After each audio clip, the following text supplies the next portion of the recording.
بسم اللہ الرحمن الرحیم۔ ابتدا ہے رب ذوالجلال کے ببرکت نام سے جو دلوں کے بید خوب جانتا ہے، جس نے نسل آدم پر اپنے سربستہ راز فاش کر دیے۔ سامعین و ناظرین، السلام علیکم ورحمۃ اللہ وبرکاتہ۔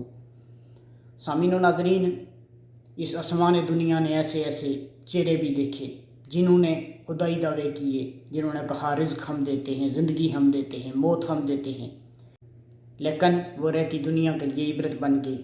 انسان اس دنیا میں آتے ہیں، کوئی رول ماڈل بن جاتے ہیں، کوئی رہتی دنیا کے لیے عبرت بن جاتے ہیں۔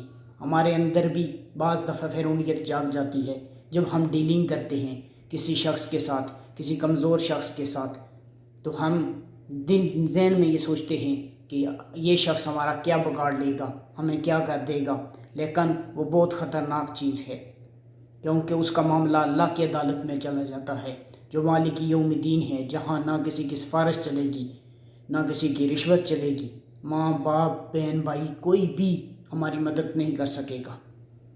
زیادہ سے زیادہ اگر کسی امیر شخص سے، کسی تگڑے شخص سے ہم نے اگر زیادتی ہے، اس سے پہلی بات تو ہم کر ہی نہیں سکتے۔ اگر ہم نے کوئی کر بھی دیا تو وہ ہمیں زیادہ سے زیادہ دنیا میں ہمیں رسوا کر سکتا ہے، لیکن جس شخص کی کوئی اپروچ نہیں، اس سے بہت ڈرنا چاہیے، کیونکہ اس کا معاملہ اللہ کی عدالت میں چلا جاتا ہے اور ایک نہ ایک دن ہمیں اس کا حساب دینا پڑے گا۔ اللہ سے دعا ہے کہ اللہ ہمیں کسی کے ساتھ بھی زیادتی نہ کرنے کی توفیق عطا فرمائے اور ہمیں سلوک اور اتفاق سے زندگی بسر کرنے کی توفیق عطا فرمائے اور اس دنیا کو ایز اے امتحان لینے کی توفیق عطا فرمائے اور ہمیں اچھے کام کرنے کی توفیق عطا فرمائے۔ آج کے لیے بس اتنا ہی، ملتے ہیں اگلی نشست میں، تب تک کے لیے اجازت دیجیے۔ اللہ حافظ، یار زندہ صحبت باقی، والسلام۔